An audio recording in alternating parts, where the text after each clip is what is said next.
अस्सलाम वालेकुम रहमतुल्लाहि वबरकातुहू। दरस कुरान और हदीस। आज का टॉपिक है गरूर।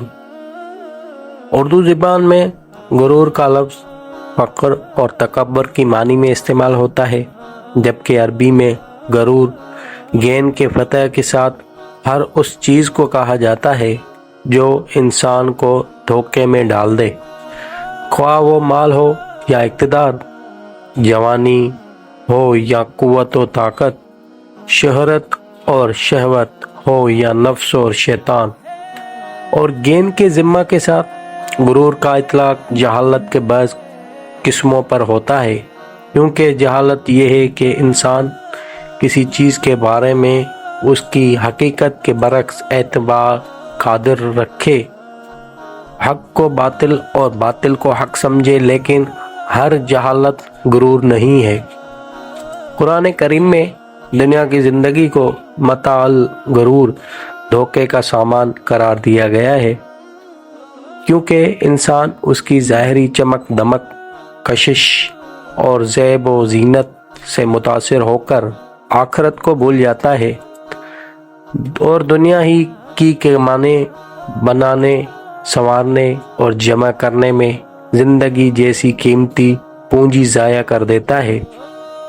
क़यामत के दिन जब कुफ़ार को दोज़ख में डाला जाएगा तो उनसे खिताब करते हुए कहा जाएगा कि तुम्हें ये अज़ाब इसलिए दिया जा रहा है कि तुमने अल्लाह सुब्हानहू व तआला की आयतों को मजाक बना रखा था और दुनिया की ज़िंदगी ने तुम्हें धोखे में डाल रखा था। सूरह आल इमरान की आयत 185 और सूरह हदीद की आयत 20 में भी दुनिया की ज़िंदगी को धोखे का सामान बताया गया है। सूरह हदीद की आयत 4 और सूरत फातिर की आयत 5 में शैतान पर गुरूर का इतलाक किया गया है। इमाम गज़ाली रहमतुल्लाह अलैह ने अपनी शहर आफाक किताब इह्या उलूमुल दीन में गुरूर की 3 बड़ी किस्में बयान की हैं। पहली किस्म वो है जिसमें कुफार मुब्तला हैं, उनमें से बाज़ को शैतान ने और बाज़ को दुनिया की ज़िंदगी ने धोखे में डाल रखा है।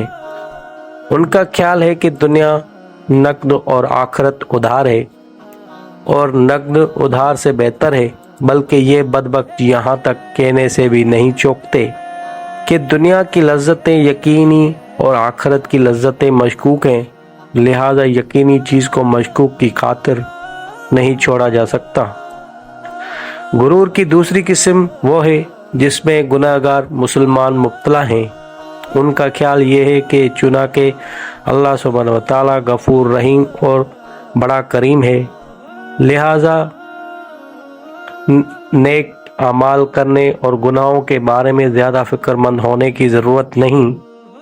उसमें शक नहीं कि रब ताला की मग़फ़िरत और रहमत की कोई इंतहा नहीं और हर मुसलमान को उसकी उम्मीद रखनी चाहिए, लेकिन रहमत की उम्मीद पर गुनाह करते चले जाना सच्चे मुसलमान की शान नहीं। गुनाह हर बहरहाल गुनाह है, चाहे मुसलमान करे या काफिर करे। अल्लाह सुब्हानहू व तआला का कलाम बताता है कि बारी ताला की रहमत की हकीकी उम्मीदवार कौन है। सूरह बकर में है, बेशक वो लोग जो ईमान लाए और जिन्होंने हिजरत की और अल्लाह सुब्हानहू व तआला की राह में जिहाद किया, यही है वो लोग जो अल्लाह सुब्हानहू व तआला की रहमत की उम्मीद रखते हैं। गुरूर की तीसरी किस्म वो है जिसमें ऐसे मुसलमान मुब्तला हैं जो अगरचे अपने दामने ज़िंदगी में नेकियों का ज़ख़ीरा भी रखते हैं, मगर उनके गुनाहों उनकी नेकियों से कहीं ज़्यादा हैं, लेकिन वो इस खुश फहमी में मुब्तला हैं कि क़यामत के दिन हमारा नेकियों का पलड़ा भारी हो जाएगा। गुरूर के बाद इमाम गज़ाली रहमतुल्लाह अलैह ने गुरूर ज़दा इंसानों की भी 4 किस्में बयान की हैं। पहली किस्म अहले इल्म की है। ये वो लोग हैं जो अपने इल्म व अमल की वजह से धोखे का शिकार हैं। उनका ख्याल है कि हम ऐसे आला मुकाम पर फायज़ हैं जहां हमारी बख्शिश यकीनी है, बल्कि बेशुमार इंसानों को हमारी सिफारिश की वजह से जन्नत में जगह मिलेगी। ان میں ایسے حضرات کی کمی نہیں ہوتی جو کبر و حرص، بغض، حسد، طلب جاہ اور یا ریا جیسی باطنی بیماریوں میں مبتلا ہوتے ہیں۔ غرور زدہ انسانوں کی دوسری قسم وہ عبادت گزار ہیں جو یوں تو ماشاءاللہ کثرت سے ذکر و تلاوت اور ہر طرح کی عبادت کرتے ہیں، لیکن کثرت عبادت کی وجہ سے وہ دھوکے کا شکار ہو جاتے ہیں۔ تیسری قسم وہ صوفیاء ہیں جو اپنے لباس، اپنی شکل و صورت اور گفتگو سے دوسروں سے ممتاز نظر آنے کی کوشش کرتے ہیں۔ ان میں ایسے بھی ہوتے ہیں جو اپنے لیے ایک کام شریعت کی پابندی ضروری نہیں سمجھتے۔ چوتھی قسم مالداروں کی ہے۔ ان غرور کا شکار ہونے والوں کے مختلف گروہ ہیں۔ جو چیز ان سب گروہوں میں تقریباً قدر مشترک کے طور پر پائی جاتی ہے وہ ریا ہے۔ شیطان ان کے اعمال مزین بنا کر پیش کرتا ہے۔ ان میں ایسے بھی ہیں جو دولت و ثروت کو رضا الہی کی علامت اور اپنی مقبولیت اور محبوبیت کی دلیل سمجھتے ہیں۔ وہ تمام حدیث جن میں مذکورہ بالا افراد اور ظاہری اور باطنی اعمال کی مذمت کی گئی ہے، انہیں غرور کی مذمت میں پیش کیا جا سکتا ہے۔ صحابہ کرام اور مشائخ اعظام نے غرور کے بارے میں جو کچھ کہا ہے اسے سرور دو عالم حضرت محمد مصطفیٰ صلی اللہ تعالیٰ علیہ وآلہ وسلم کی تعلیمات کا خلاصہ اور نچوڑ ہی کہا جا سکتا ہے۔ حضرت عبداللہ ابن مسعود رضی اللہ تعالیٰ عنہ مسلمانوں سے کہا کرتے تھے، تم میں سے ہر ایک سے قیامت کے دن اللہ سبحانہ وتعالیٰ تنہائی میں سوال کرے گا، اے ابن آدم، تمہیں کس چیز نے میرے بارے میں دھوکے میں ڈالا؟ تمہارے پاس جو علم تھا اس پر تم نے کتنا عمل کیا؟ حضرت ابو درداء رضی اللہ عنہ جب شام میں تشریف لائے تو آپ صلی اللہ علیہ وآلہ وسلم نے فرمایا، اے اہل شام، اپنے ایسے بھائی کی بات سنو جو تمہارا خیر خواہ ہے۔ جب شام والے آپ کے سامنے جمع ہو گئے تو آپ نے فرمایا، میں دیکھ رہا ہوں تم ایسے مکان بنا رہے ہو جن میں تمہیں رہنا نصیب نہیں ہوگا، اور اتنا مال جمع کر رہے ہو جسے تم کھا نہیں سکتے۔ تم سے پہلے جو لوگ گزرے ہیں انہوں نے پختہ عمارتیں بنائیں، لمبی امیدیں قائم کی اور بہت سارا مال جمع کیا۔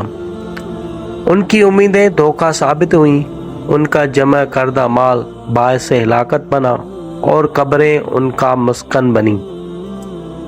خوف خدا رکھنے والا اور دین کی حقیقت سمجھنے والا مسلمان کبھی غرور کا شکار نہیں ہوتا، کیونکہ غرور کے درج ذیل نقصانات اس کی نظر سے اوجھل نہیں ہوتے۔ ایک، غرور نفس کے فساد اور فطرت کی خباثت کی علامت ہے۔ دوسرا، باری تعالیٰ کی شان رحیمی کی وجہ سے دھوکہ انسان کو ہلاکت میں ڈال دیتا ہے۔ تیسرا، علماء کا اپنے علم پر غرور انہیں عمل سے غافل کر دیتا ہے۔ چوتھا، غرور انسان کو کفر و فسق اور بغاوت و سرکشی کی طرف لے جاتا ہے۔ پانچواں، غرور دنیا میں خسارہ اور آخرت میں عذاب کا باعث بنتا ہے۔ چھٹا، مغرور شخص اپنی حقیقت سے بے خبر اور جاہل ہوتا ہے۔ اسے یاد نہیں رہتا کہ میرا مادہ تخلیق کوئی حقیر اور ضعیف چیز ہے۔